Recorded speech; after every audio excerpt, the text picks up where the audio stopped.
이 지구상에서 가장 큰 나라이자 반세기가 넘도록 공산주의를 고수해온 국가. 모택동이 1949년에 창건한 중화인민공화국, 즉 중국은 건국 이후 지금까지 서구의 경계 대상이다. 경계와 대립의 긴장관계에 있지만 붉은 나라 중국과 미국은 한때 자연스러운 동맹관계를 유지했었다.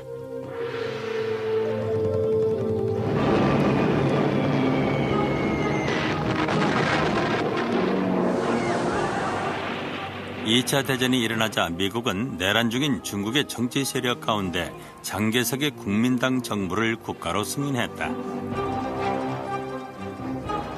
그러나 미국의 비밀 공작기관은 모택동의 공산정부와도 동반자 관계를 추진했다. 미국이 중국의 공산화를 돕는 역할을 했다는 것은 2차 대전 중에 아이러니 가운데 하나다.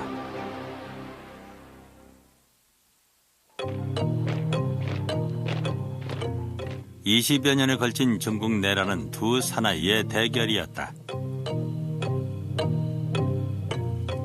모택동은 백전노장의 게릴라 부대를 이끌고 공산 중국을 세우려 했고, 장개석이 이끄는 국민당은 민족주의 정부를 세우려고 했다. 장개석을 광동어로 장카이색, 북경어로 장제스라고 부른다. 1936년 중국에서는 국민당과 공산당 간의 내란이 거의 10년째 계속되고 있었다. 모택동과 장개석은 서로 원수관계라고 볼 수 있습니다.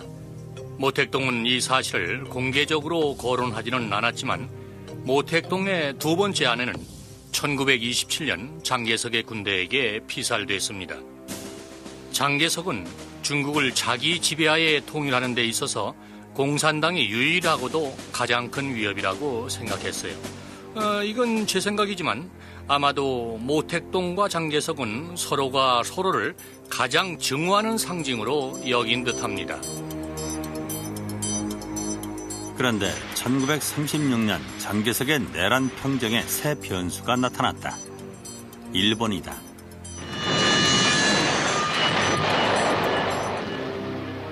이보다 앞서 1931년 일본의 만주 침공은 중일전쟁의 제1막이었다. 유럽에서 2차 대전이 터지기 8년 전의 일이다. 만주군이 일본군에 밀려 중국 국경을 넘자 중국 국경 지방은 일본의 팽창 목표 지역이 됐다.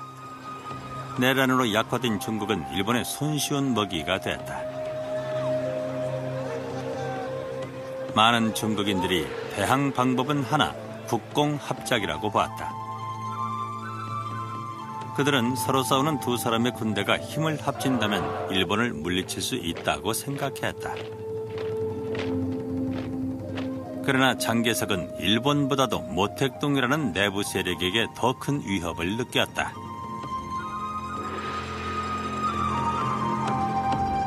그 당시 모택동과 장개석의 관계를 잘 설명해주는 장개석의 유명한 말이 있습니다.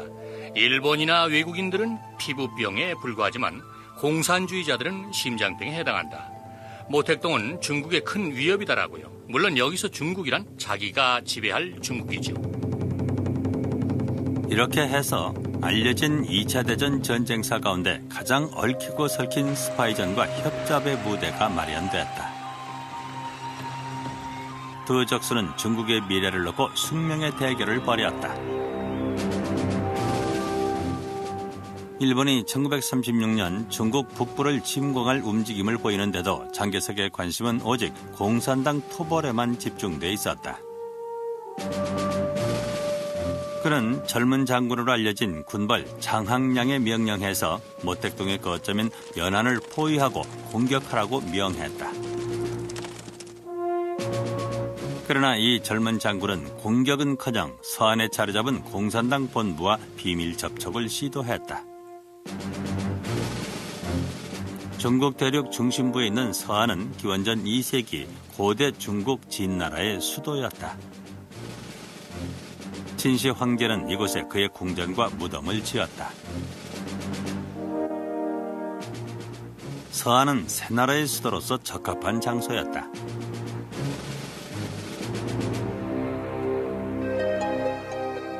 장항량은 만주족이었다. 그는 일본 침략자에게 복수를 노렸지만 장개석에게서는 이를 기대할 수가 없었다. 그래서 반기를 든 것이다. 장항량과 공산당이 뒤로 손을 잡은 줄도 모르고 장개석은 친히 서안으로 가서 장항량의 군대를 데리고 모택동을 공격하려고 했다. 그러나 공격을 하려던 장개석이 오히려 공격을 당했다. 장항량은 장개석을 가택연금한 후에 모택동에게 그의 적이 잡혀있다고 사실을 알렸다. 공산당 간부회의가 열려 장개석을 죽일 건지 추방을 할 건지 징역을 보낼 것인지 논의했다. 그러나 모택동은 중국의 위협은 장개석이 아니라 일본이라는 점에서 장항량과 견해를 같이 했다. 그래서 10년간 고수하던 공산당 노선을 바꾸어 모택동은 그의 숙적과 손을 잡기로 했다. 제안은 간단했다. 서로 간의 싸움을 일단 중지하고 힘을 합쳐 공동의 적 일본부터 물리치자는 제안이었다.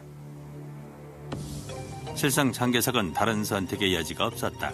실제로는 굴욕을 겪고 남경으로 돌아온 장개석은 교섭에 성공했다고 말했다. 어쨌건 중국의 미래를 차지하려는 싸움이 일시 중지됐다. 늦었지만 그나마 다행이었다. 아니나 다를까 일본의 침략이 시작됐다. 1937년 말 일본은 중국이 자기들에게 점령됐다고 생각했다.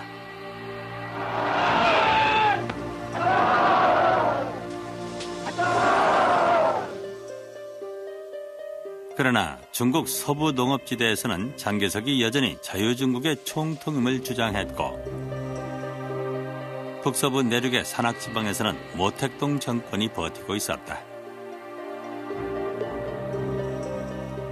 점령된 것이 아니라 전장의 양상이 바뀌고 있었다. 게릴라전으로 그리고 스파이전으로.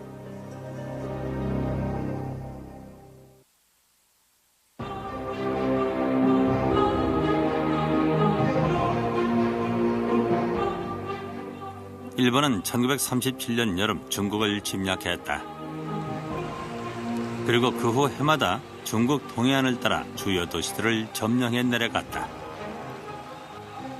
상해, 북경, 광동이 차례차례 함락당했다. 상해 북서부 멀리에 공산당 스파이의 본거지 연안이 있다.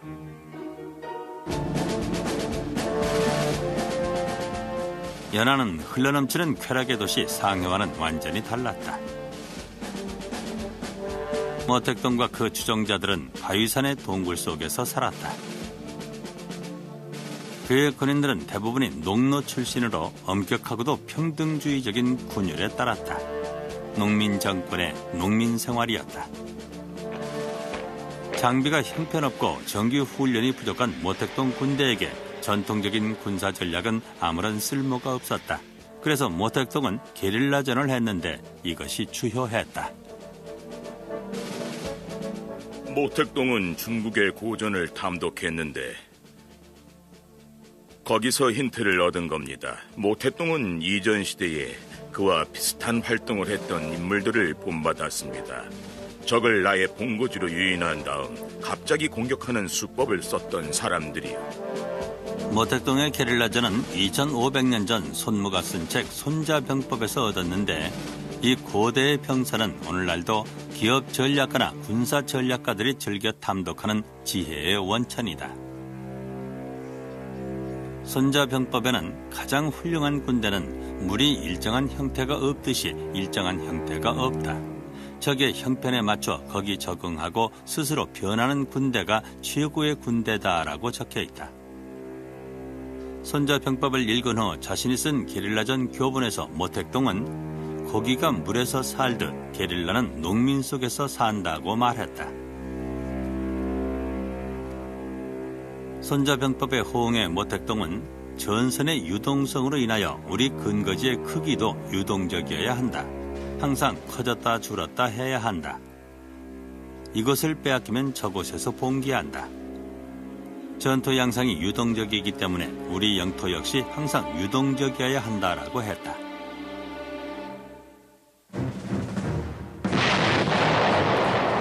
모택동의 게릴라들은 일본군의 철도를 공격했다.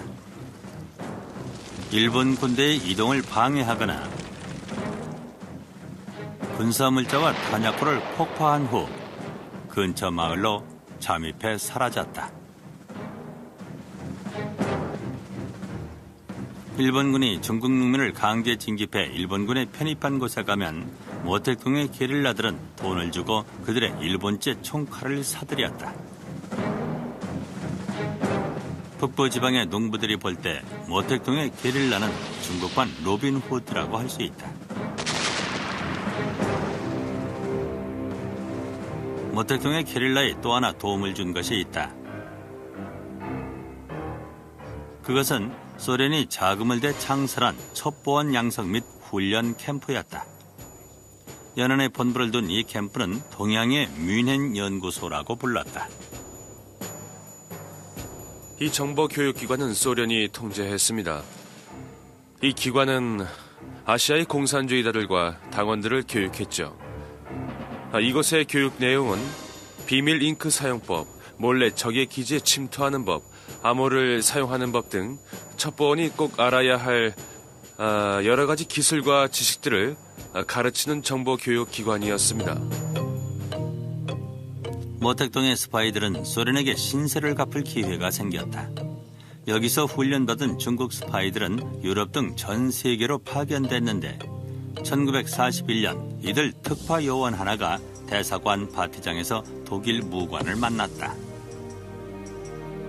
독일 무관은 새로 사귄 중국인 친구에게 히틀러가 판을 뒤엎고 스탈린을 공격할 거라고 자랑했다.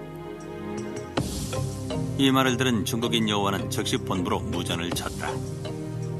놀라운 뉴스를 얻어낸 부하에 만족하면서 모택동은 스탈린과 접촉했다. 스탈린은 믿지 않았죠. 쓰레기 같은 얘기고 근거 없는 얘기라며 무시를 했어요. 그러나 1941년 6월 22일 독일이 소련을 침공하자 스탈린은 자신의 오판을 크게 후회했습니다. 모택동의 스파이가 2차 대전 최대의 비밀 첩보를 얻어냈지만 중국인이라고 하여 불신받고 무시당한 것이다.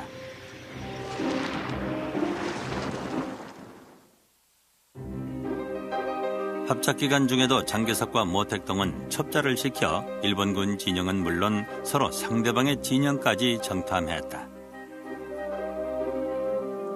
장개석 정보조직의 우두머리는 베일에 쌓여 있다. 중국에서 그의 이름을 말하면 지금도 사람들이 두려움을 느낀다. 그의 이름은 다일리, 국민당 군대의 소장이다. 그가 거느린 조직의 이름은 조사통계국, 아주 평범한 관청 이름이다. 다일리의 정보 조직은 그 당시로서는 세계 최대였습니다. 그의 조직에 종사하는 정보원의 수가 무려 10만에서 30만에 이른다고 했습니다. 중국 본토 안은 물론 일본, 동남아 일대에 나가 있었고 남태평양 그리고 심지어는 미국까지 파견돼 있었습니다. 아주 똑똑했어요. 그러나 성격이 표독하고 손수 살인까지 했습니다. 그러한 살인마저 카리스마가 있었기 때문에 군을 잘 통솔했다고 하는데 또한 그런 이유로 적도 많이 가졌다고 합니다. 그리고 그는 장개석에게 무한 충성을 바쳤습니다. 그래서 그는 공산당을 증오했고 공산당은 그를 증오했죠. 재미있는 것은 다일리나 모택동이나 다 마찬가지로 미국이나 소련으로부터 신뢰받지 못했다는 점이다. 둘 다 우수한 정보 능력에도 불구하고 무시당하기 일쑤였다. 다일리의 암호 분석가들이 일본군 암호를 풀었습니다. 그래서 미국에게 진주만 기습 계획이 있음을 2차례나 알려주었죠. 그렇지만 미 국방부에서는 중국인 주제에 무슨 암호 해독을 하겠냐 하는 생각에 이 중요한 제보를 무시하고 넘겨버렸습니다. 중국의 정세가 변하고 있었다. 중국의 저항을 완전 진압하기가 어렵다는 결론을 내린 일본은 눈을 태평양으로 돌렸다. 국민당이 누자 경고했음에도 불구하고 미국은 일본이 진주만을 공격했을 때 전혀 무방비 상태였다. 미국의 참전으로 그 혼란스러운 중국 땅에 또 하나의 강자가 나타났다. 그리고 모택동은 미국과 묘한 인연을 맺게 된다.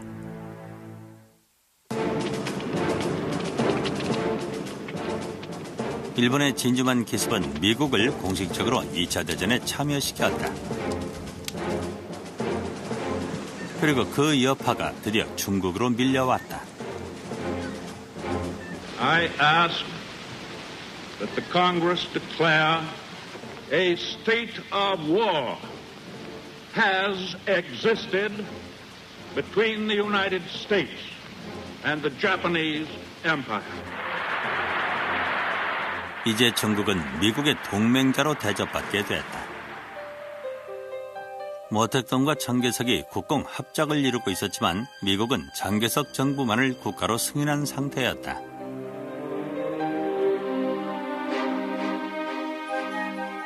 그래서 미국은 장개석의 국민당 정부에게 군대는 물론 돈과 군수품을 무한정으로 제공하기 시작했다. 중국에서 싸우는 일본군이 필리핀이나 하와이나 샌디에고로 이동할 수 없게 하자면 어떻게 해야 하는지 미국은 잘 알았습니다. 그래서 미국은 중국을 지원한 겁니다. 승리할 확률은 낮았지만 그래도 중국이 일본군과 싸우는 한 일본군은 중국 땅에 묶여 있어야 할 테니까요. 일본이 서태평양을 지배했다. 따라서 바다를 통해서는 중국을 지원할 수가 없었다. 그래서 연합국은 인도를 통해서 보급품을 날랐다. 히말라야 산맥 넘어 800km를 실어 나르는 이른바 홍넘기라는 힘겨운 수송작전이다. 무기와 군수물자를 주는 대신 미국이 중국에 바란 것은 단 하나 정보였다. 중국은 미국의 귀가 된 셈이다. 이것을 위해 미국 해군 정보부는 아시아에서 가장 아는 게 많은 인물인 국민당 스파이 우두머리 다일리와 접촉했다. 미 해군소령 밀턴 마일스가 중국 정보 요원들과의 합동작전을 위해 네이벌 그룹의 선발대로 중국에 도착했다. 한때 비밀로 취급되다가 해제된 이 필름에는 웬일인지 좀처럼 모습을 드러내지 않기로 유명한 다일리가 등장한다.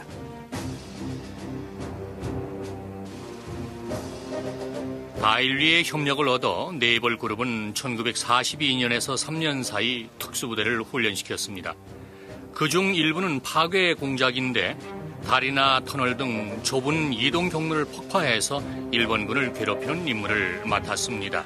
그리고 일부는 기상병으로 중국 북부와 만주 지역의 기후를 관측하는 임무를 맡았죠. 또 다른 그룹은 아직 일본에게 점령되지 않은 지역에서 암약하는 대항군들을 파악했습니다. 이 특수부대원은 암호 해독 같은 고도의 기술적인 일에서부터 훈련된 비둘기를 써서 장거리 통신을 하는 단순한 일까지 다 할 수 있었다.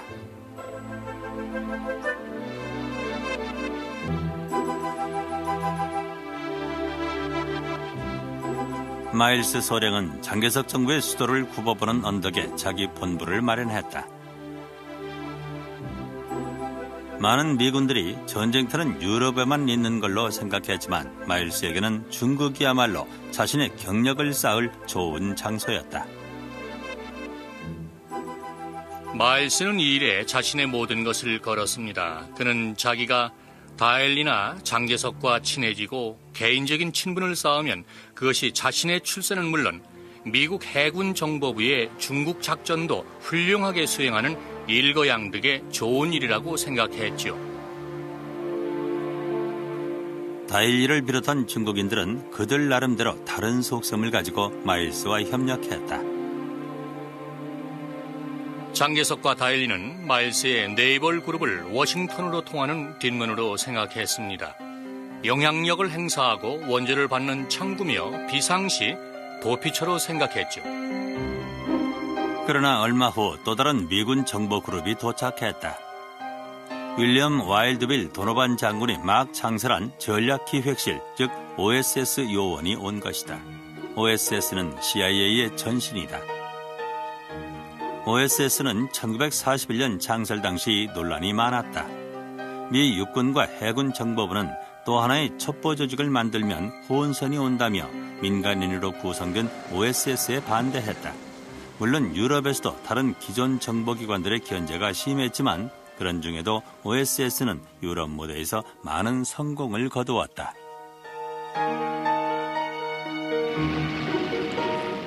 그러나 반대 세력의 염증을 느낀 도노반은 방해받지 않고 일할 수 있는 아시아로 무대를 옮겼다.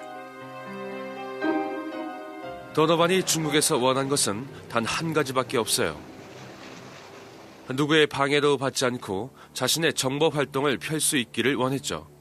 그런 면에서 중국은 육군 정보부의 견제도 없고 중국이 간섭할 리도 없는 곳이니까 도노반에겐 안성맞춤이었습니다. 그래서 그는 중국 무대에 많은 인력과 시간을 투입한 겁니다. 도노반은 중국과의 공조 체제를 아주 느슨하게 유지하면서 일했다. 그 결과 OSS는 밀튼 마일스와는 다른 양상의 정보 활동을 할 수 있었다. 소문을 날조했어요.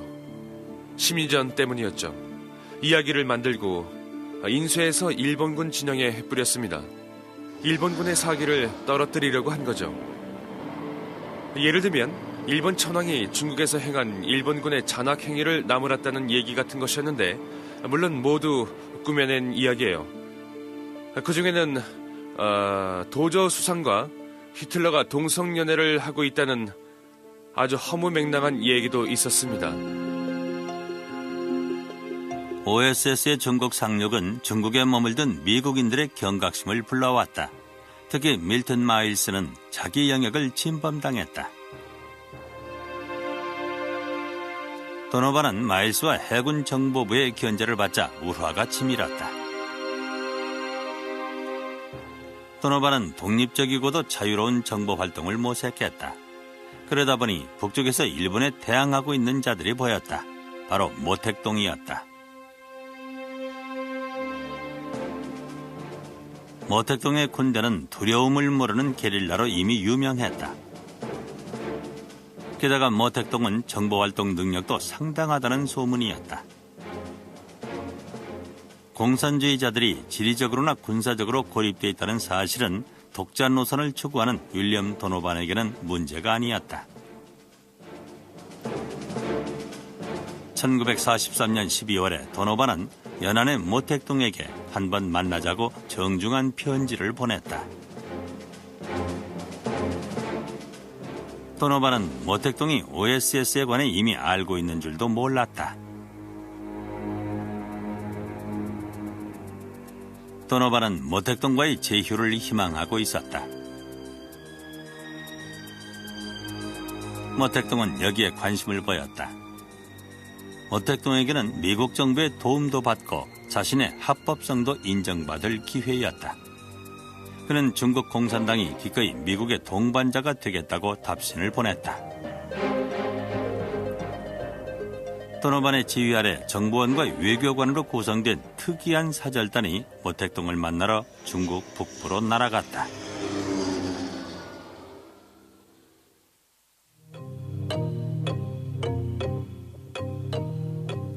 (1944년) 미국은 중국 동지들로부터 바라던 도움을 얻지 못하고 있었다.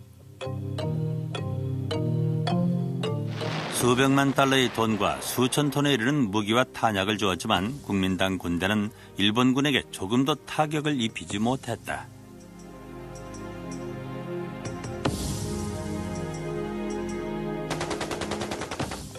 미국의 중국 주둔군 사령관 엘버트 위드마이어 장군은 중국 군대의 냉소를 금할 수 없었다.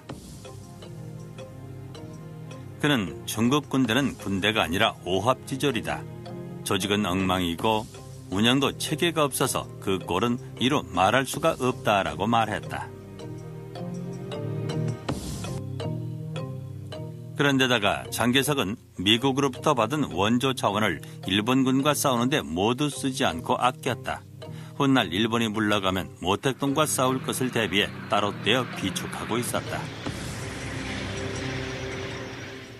국민당에게 있어 진짜 전쟁은 여전히 공산당과의 전쟁이었던 것이다. 1943년에서 44년 초까지 중국의 군사 정세는 형편없었어요. 국민당 군대는 효과적으로 싸우지 못할 뿐더러 나중에 내전을 대비해서 원조 물자를 빼돌리기까지 했습니다. 그래서 루즈벨트 대통령은 국민당 말고 다른 동반자가 있을 수 있다는 일부 참모들의 말에 솔깃한 거죠. 말할 것도 없이 그 다른 동반자라는 것이 모택동의 공산당인데 이들을 조금만 도와주면 훨씬 더 잘 싸울 수 있었던 게 사실입니다. OSS의 우두머리 윌리엄 도노반의 결론도 같았다. 그는 비밀 공작단을 조직했다. 이 공작단의 목표는 게릴라전을 조정하고 공산당의 작전 능력을 조사하고 중국인 접자를 양성해 모든 중요한 정보를 본국에 보내는 일이었다. 스스로를 딕시 사절단이라고 부르면서 이 공작단은 중국 북서부에 있는 모택동의 본거지 연안으로 갔다. 딕시 사절단은 모두 24명이었다. 일부는 OSS 교관과 요원들이고 나머지는 군인이 아니라 민간 외교관들이었다. 이들은 모두가 젊고 유능하며 중국의 유창한 인재들이었다. 그들의 연안 도착은 한때 극비했던 이 OSS 기록 필름에 담겨있다. 공산당으로서는 일대 외교적 승리였다. 모택동은 딕시 사절단을 거창하게 대접했어요. 연안에서 제일 좋은 동물을 숙소로 제공했고 파티까지 열어주었습니다. 모택동이나 그의 참모진이 그처럼 오랜 시간을 함께 보내며 지낸 외국인들은 1930년대나 40~50년대 전체를 통해서 아마 딕시 사절단원들이 유일할 겁니다.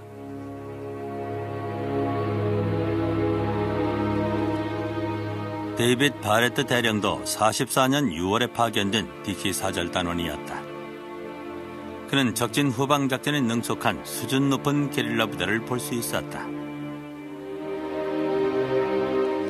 과거에는 국민당 군대로 가던 무기와 탄약의 도착지가 연안의 공산당 군대로 바뀌기 시작했다. 공산당에게 OSS는 매우 유용한 존재였다. 중국 공산당은 OSS에게 세 가지를 원했어요. 자금, 돈이 있어야 밀매상에게 무기를 살 수 있습니다. 둘째는 무기와 탄약, 다시 말해 현물의 지원입니다. 그리고 셋째, 아마 이것이 제일 중요한 희망이었을 겁니다. 중국 공산당은 OSS에게 공개적인 군사정보 협력을 원했습니다. 이것이 공개적으로 이루어진다면 그것은 미국이 중국 공산 정부를 국가로 승인한다는 의미이기 때문에 아주 중요했습니다. 딕시 사절단의 수석 외교관인 존 서비스는 연안에서 중국의 장래를 발견했다. 존 서비스는 사람들이 알고 있는 바와 같이 중국 태생입니다.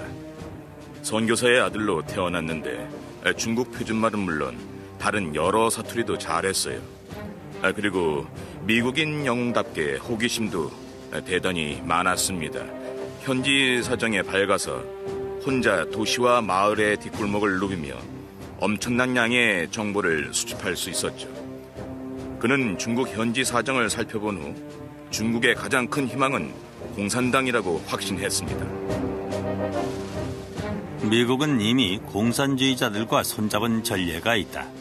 소련은 말할 것도 없고 유구에서 티토의 빨치산을 지원한 바 있다.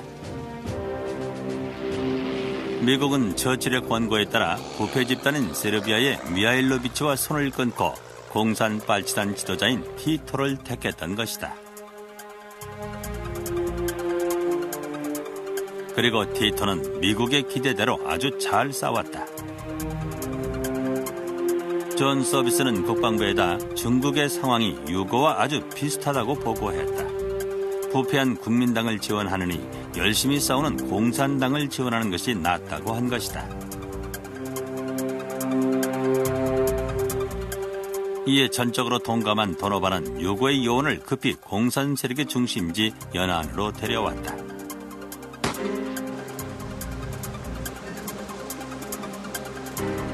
(1944년) 말 노르망디 상륙 성공으로 독일은 패퇴하기 시작했다.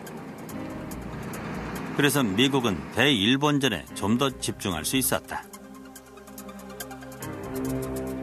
윌리엄 도노반은 모택동의 장군 주덕과 함께 전쟁의 균형을 일거에 뒤집을 만한 용감한 작전을 세웠다.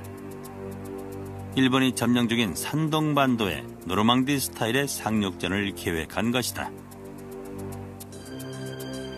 산둥반도는 일본이 점령 중이었지만 거기엔 모택동의 게릴라 거점이 몇 군데 있었습니다.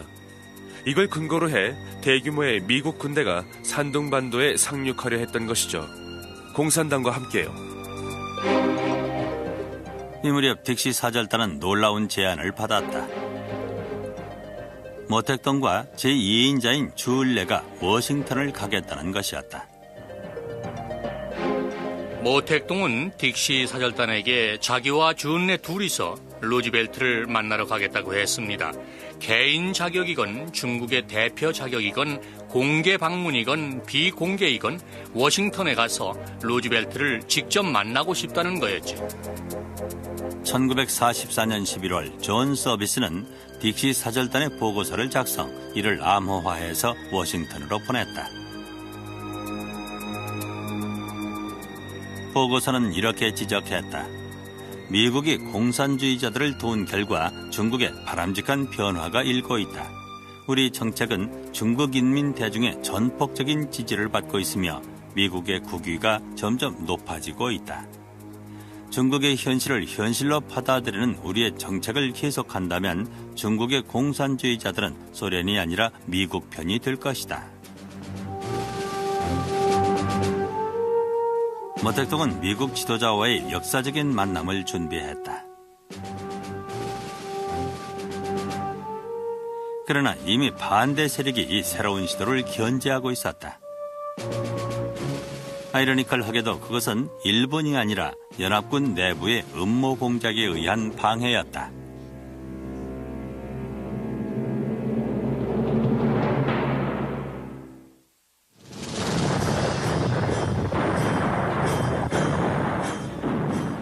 (1945년) 연합군의 대반격에 마침내 독일이 무너졌다. 태평양에서는 미국이 이 섬 저 섬을 차례로 탈환 중이었다. 일본은 한 발 한 발 물러섰다.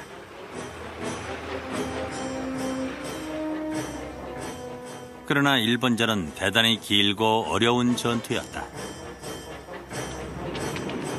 일본군은 죽으면 죽었지 항복은 하지 않는 군대였다. 안자이, 즉 만세를 외치며 자살 특공으로 달려드는 일본군을 상대하자니 연합군은 인명피해가 막심했다.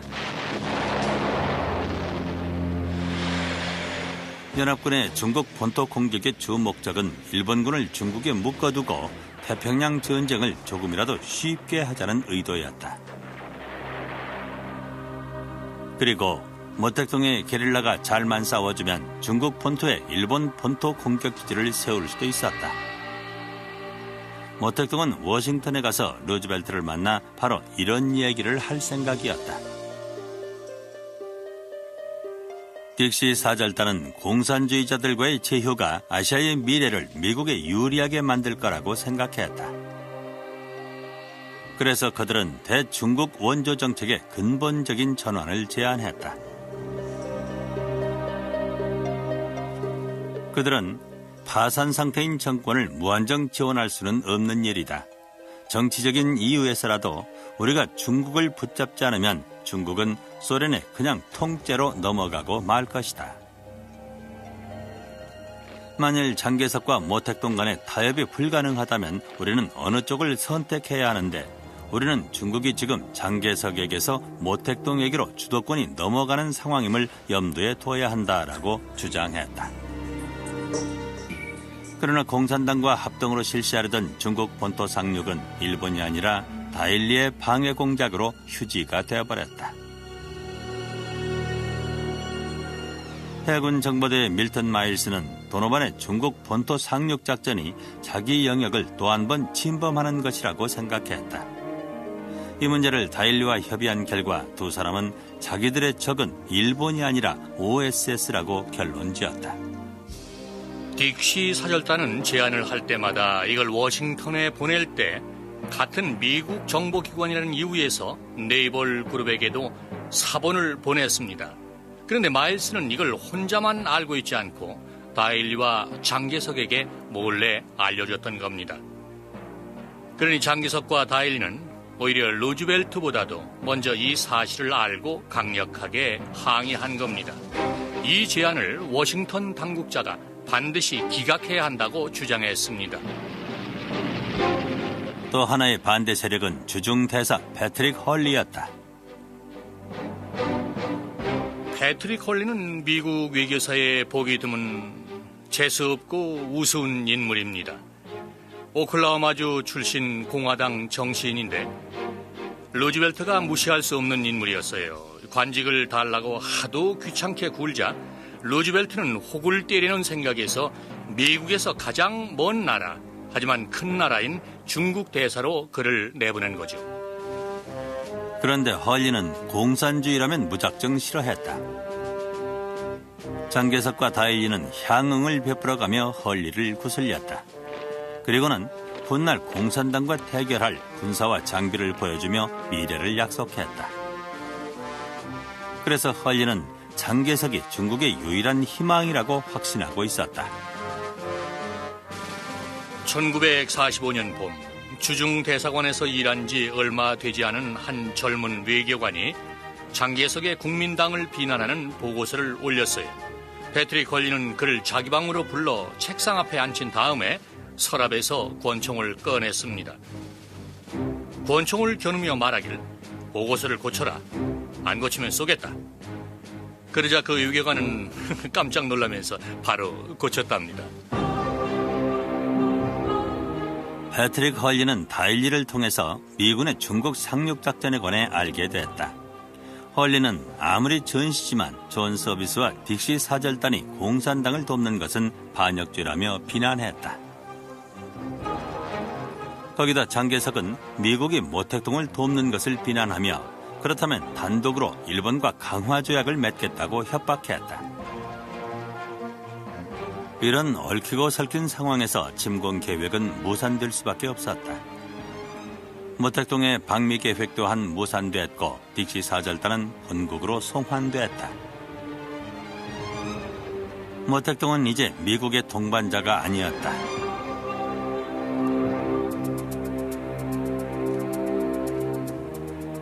(1945년 8월) 일본이 무조건 항복을 선언했다. 세계는 2차 대전의 종말을 축하했다.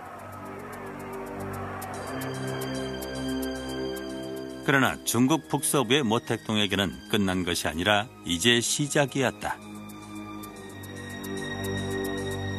일본과 싸우는 동안 보류됐던 내전이 다시 시작됐다.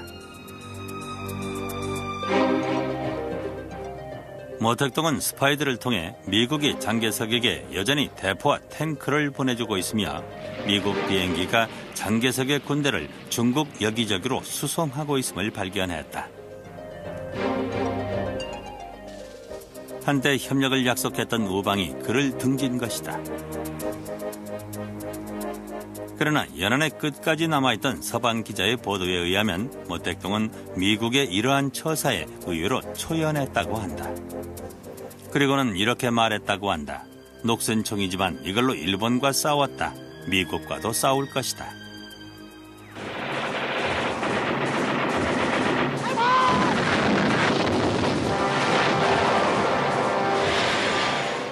장개석에게 수십억 달러의 원조가 갔다. 그런데도 장개석의 군대는 모택동의 군대에 힘없이 쓰러졌다. 부패와 사기로 국민당 정권이 쓰러진 것이다. 장개석의 군대 중 쓸만한 자들은 모두 공산당으로 전향했다. 결국 장개석은 남은 잔당을 이끌고 1949년 본토에서 달아나 대만으로 갔다.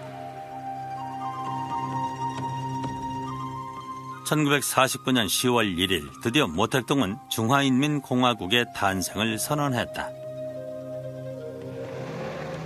모택동은 당연히 반서구 반미 노선을 걸었다. 결국 1년도 지나기 전에 중국은 한반도에서 미군과 전쟁을 벌였다.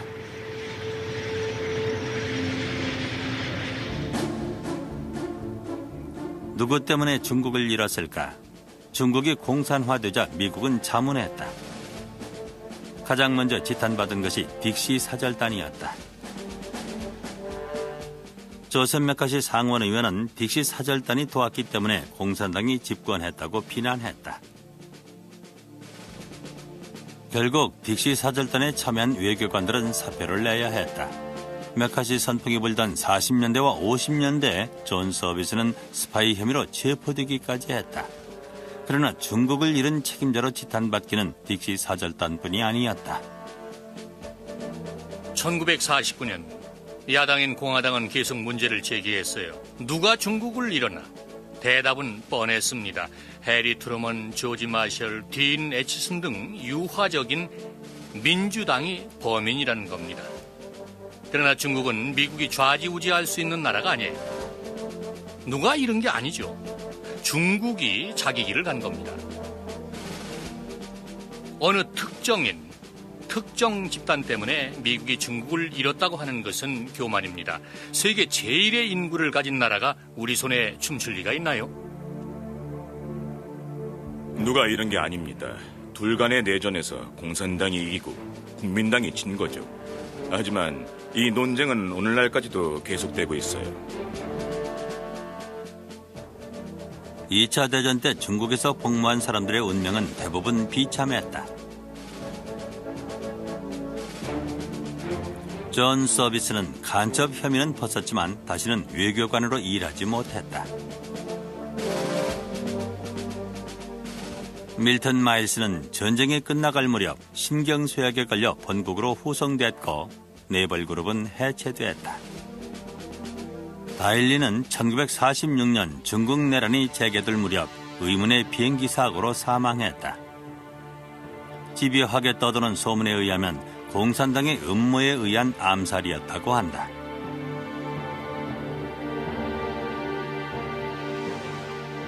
장개석은 대만 섬에다 겨우 국민당 정부를 차렸지만 그래도 자기가 중국의 법통을 이었다고 주장하다가 1975년에 죽었다. 모택동은 1949년부터 그가 죽던 1976년까지 중국을 지배했다.